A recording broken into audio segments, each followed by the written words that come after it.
Assalamualaikum warahmatullahi wabarakatuh. Alhamdulillah, pada kesempatan kali ini saya bersama rekan-rekan akan mempresentasikan hasil diskusi kami, yaitu riset operasi dalam perusahaan perbankan. Sebelumnya, perkenalkan dulu, nama saya Lisna dari kelas H2 dengan NPM 10120866. Di sini saya bersama rekan-rekan. Yang pertama, Golan Ramadan. Yang kedua, Gilang Aditya Pratama. Yang ketiga, Ihsanul Rahman. Yang keempat, Indra Gunawan. Sebelumnya saya ucapkan terima kasih kepada dosen pengampu mata kuliah riset operasi, yaitu Bapak Aditya Ramadan yang saya hormati, serta rekan-rekan mahasiswa-mahasiswi yang saya hormati dan juga saya banggakan. Terima kasih telah menonton video ini. Langsung saja kita ke pemateri pertama, yaitu Kang Golan Ramadan. Waktu dan tempat saya persilahkan. Baik, terima kasih. Di sini saya akan mempresentasikan sedikit tentang apa itu riset operasi. Riset operasi adalah aplikasi metode-metode, teknik-teknik, dan peralatan ilmiah dalam menghadapi masalah-masalah yang timbul dalam operasi perusahaan dengan tujuan menemukan pemecahan yang optimal. Dalam kehidupan sehari-hari, seringkali menjumpai masalah-masalah dengan tingkatan kesulitan yang berbeda. Dalam penyelesaiannya, diharapkan mendapatkan hasil yang optimal. Namun, dalam prosesnya terdapat kendala-kendala yang dihadapi. Salah satu kendalanya yaitu sumber daya yang dimiliki terbatas, sehingga untuk mencapai hasil yang optimal dibutuhkan metode atau cara tertentu. Metode atau cara untuk menyelesaikan masalah tersebut disebut dengan riset operasi. Dengan riset operasi, bagaimana tugas dapat dilakukan dengan tujuan agar diperoleh hasil yang optimal dengan mempertimbangkan keterbatasan sumber daya yang ada. Model-model dalam riset operasi. Dalam riset operasi dikenal beberapa bentuk model yang menggambarkan karakteristik dan bentuk sistem suatu permasalahan. Macam-macam model tersebut yang diantaranya yang pertama, model ikonik merupakan tiruan fisik seperti bentuk aslinya dengan skala yang lebih kecil. Contohnya market gedung, model otomotif, dan model pesawat. Dan yang kedua, model analog merupakan model fisik tetapi tidak memiliki bentuk mirip dengan yang dimodelkan. Contohnya alat ukur termometer yang menunjukkan model tinggi rendahnya temperatur. Dan yang ketiga, model simbolik merupakan model yang menggunakan simbol-simbol berupa huruf, bentuk, angka, dan gambar, dan lain-lain yang menyajikan karakteristik dan properti dari suatu sistem. Contohnya jaringan kerja dan diagram alil. Dan yang keempat dan yang terakhir, ada model matematik, mencakup model-model yang mewakili situasi real sebuah sistem yang berupa fungsi matematik. Sekian pemaparan dari saya. Terima kasih. Terima kasih kepada Golan Ramadan. Selanjutnya kita ke pemateri kedua, yaitu Indra Gunawan. Waktu dan tempat saya persilakan. Bismillahirrahmanirrahim. Pada kesempatan kali ini saya akan mempresentasikan apa sih itu pengertian perbankan. Perbankan yaitu industri yang menangani uang tunai, kredit, dan transaksi keuangan lainnya.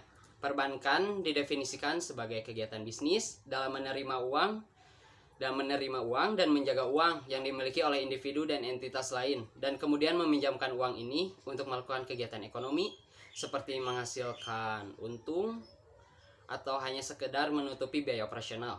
Bank menyediakan tempat yang aman untuk menyimpan uang tunai dan kredit ekstra. Dan bank juga menawarkan setoran serta rekening giro. Bank menggunakan simpanan ini untuk memberikan pinjaman. Pinjaman ini termasuk bisnis dan pinjaman mobil. Ya, sekian. Terima kasih. Terima kasih kepada Indra Gunawan. Selanjutnya kita ke pemateri yang ketiga, yaitu Gilang Aditya Pratama. Waktu dan tempat saya persilakan. Tujuan jasa perbankan. Jasa perbankan sangat penting dalam pembangunan ekonomi suatu negara. Jasa perbankan pada umumnya terbagi atas dua tujuan. Yang pertama, sebagai penyedia mekanisme dan alat pembayaran yang efisien bagi nasabah. Untuk ini, bank menyediakan uang tunai, tabungan, dan kartu kredit. Ini adalah peran perbankan yang paling penting dalam kehidupan ekonomi. Tanpa adanya penyediaan alat pembayaran yang efisien ini, maka barang hanya dapat diperdagangkan dengan cara barter yang memakan waktu.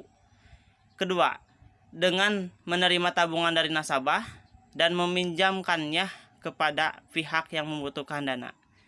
Berarti bank meningkatkan arus dana untuk investasi dan pemanfaatan yang lebih produktif. Bila peran ini berjalan dengan baik, ekonomi suatu negara akan meningkat tanpa adanya arus dana ini. Uang hanya berdiam di saku seseorang, orang tidak dapat memperoleh pinjaman dan bisnis tidak dapat dibangun karena mereka tidak memiliki dana pinjaman. Terima kasih kepada Gilang Aditya Pratama. Selanjutnya kita ke pemateri yang keempat, yaitu Ihsanul Rahman. Waktu dan tempat saya persilakan. Baik, terima kasih kepada moderator. Langsung saja kepada materi, yaitu fungsi dari perbankan. Yang pertama, menghitung dana masyarakat dan menyalurkan dana kepada masyarakat, seperti penyaluran dana UMKM, penyaluran dana untuk masyarakat, bantuan-bantuan untuk masyarakat miskin, dan lain sebagainya. Yang kedua, yaitu mendukung kelancaran mekanisme pembayaran, mendukung kelancaran untuk bertransfer, bertransaksi, ataupun menabung untuk masyarakat. Yang ketiga, yaitu mendukung kelancaran transaksi internasional, seperti transfer antar negara yang jaraknya cukup jauh dan terkendala dengan geografis, dan lain sebagainya. Dan selanjutnya, menciptakan uang. Fungsi dari perbankan yaitu menciptakan uang untuk masyarakat, menciptakan uang untuk negara-negara tersebut agar tidak terkendala dengan krisis moneter. Yang selanjutnya yaitu sarana investasi. Fungsi perbankan yaitu menjadi sarana investasi bagi masyarakat yang ingin berinvestasi, ingin menabung mungkin, atau deposit, dan lain sebagainya. Yang selanjutnya yaitu menyimpan barang berharga seperti emas, berlian, apapun itu yang mungkin berharga bagi masyarakat untuk keberlangsungan hidup mereka. Sekian dari saya kembalikan kepada moderator. Assalamualaikum. Terima kasih. Baik, langsung saja kepada studi kasusnya. Di sini kami mengambil contoh kasus PT Bank Sulutgo. PT Bank Sulutgo merupakan salah satu jenis bank daerah yang melakukan aktivitas operasi seperti perbankan pada umumnya, yaitu menghimpun dana dari masyarakat, kemudian menyalurkan dana dalam bentuk kredit maupun investasi, dan juga menyediakan jasa-jasa keuangan lainnya. Bank yang terkenal dengan slogan Torang P Bank saat ini berada pada kategori buku 2 dengan total aset yang berhasil dibukukan sampai tahun 2015 adalah sebesar 10,74 triliun. Annual Report PT Bank Sulutgo 2015. Dalam 5 tahun terakhir, PT Bank Sulutgo mampu membukukan keuntungan sebesar 676,780 miliar dengan rata-rata per tahun sebesar 135,356 miliar dengan pergerakan yang fluktuatif. Salah satu strategi untuk terus meningkatkan profitabilitas dari bank tersebut melakukan inisiatif dengan program pelayanannya, di mana ada beberapa hal unik dan menarik berhubungan dengan risiko, khususnya terkait risiko kredit dan risiko operasional yang dapat dijadikan sebagai bahan pertimbangan untuk diteliti, yaitu tingkat bunga kredit PT Bank Sulutgo merupakan yang tertinggi di antara bank daerah lain. Bank daerah lain yang ada di Pulau Sulawesi, hal ini dapat dilihat dari tabel berikut ini. Di sini terdapat tabel suku bunga kredit bank daerah yang ada di Pulau Sulawesi. Di sini ada Bank Sulawesi Utara, ada Bank Sulawesi Tengah, ada Bank Sulawesi Barat. Dapat dilihat bahwa dengan tingkat suku bunga PT Kredit Bank Sulutgo yang cukup tinggi, berkisar di angka 11,05% sampai dengan 11,35% sesuai jenis kredit, dibandingkan dengan tingkat suku bunga kredit Bank Sultra sebesar 7,30% sampai dengan 7,50%. Sedangkan Bank Sulteng sebesar 4,93% dan Bank Sulselbar sebesar 8,63% sampai dengan 15,32%. Menggambarkan bahwa Bank Sulutgo memiliki potensi risiko kredit yang tinggi dibandingkan bank-bank lain yang disebutkan. Jumlah kredit yang disalurkan terus meningkat dengan bunga rata-rata 11% selama kurun waktu 5 tahun terakhir, dan tingkat non-performing loan sebagai parameter implementasi penerapan pengelolaan risiko kredit menunjukkan rata-rata di bawah 5% dalam kurun waktu 5 tahun terakhir. Tabel selanjutnya yaitu ada kolektabilitas kredit Bank Sulutgo pada tahun 2011 sampai 2015 dalam jutaan rupiah. Di sini kita bisa lihat ada kredit yang disalurkan, lancar, dalam perhatian khusus, kurang, lancar, diragukan, macet, jumlah kredit bermasalah. Di sini ada NPL. NPL itu non-performing loan.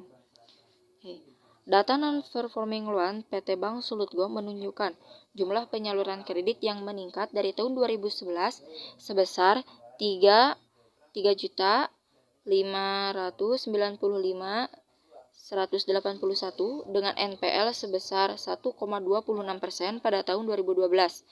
Jumlah kredit yang disalurkan sebesar 4.693.788 dengan NPL sebesar 0,81%. Pada tahun 2013, jumlah kredit yang disalurkan sebesar 5.654.332 dengan NPL sebesar 0,54%.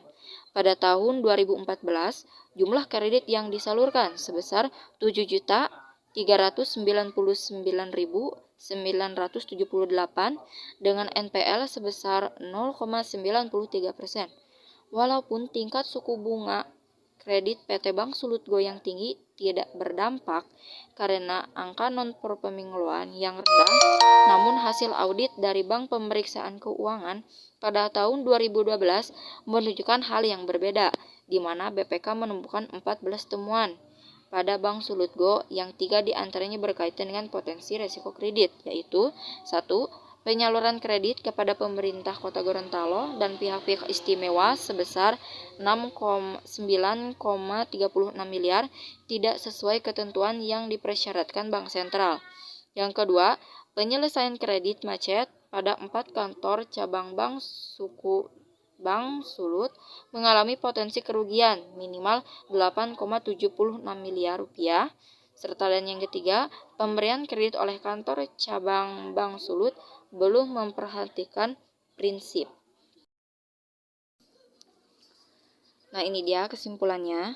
Dari data-data di atas, kami dapat menyimpulkan yaitu 1. Faktor-faktor yang menyebabkan terjadi kesalahan dalam penyaluran kredit pada pihak-pihak istimewa dan pemerintah daerah di PT Bank Sulutgo adalah penyimpangan dalam pelaksanaan prosedur penyelesaian kredit bermasalah, itikat kurang baik dari pegawai bank, dan faktor lemahnya sistem administrasi dan pengawasan kredit, serta lemahnya sistem informasi kredit macet. Solusi yang dapat dilakukan yaitu yang pertama, peningkatan ketersediaan likuiditas dengan menawarkan repo surat berharga negara kepada bank.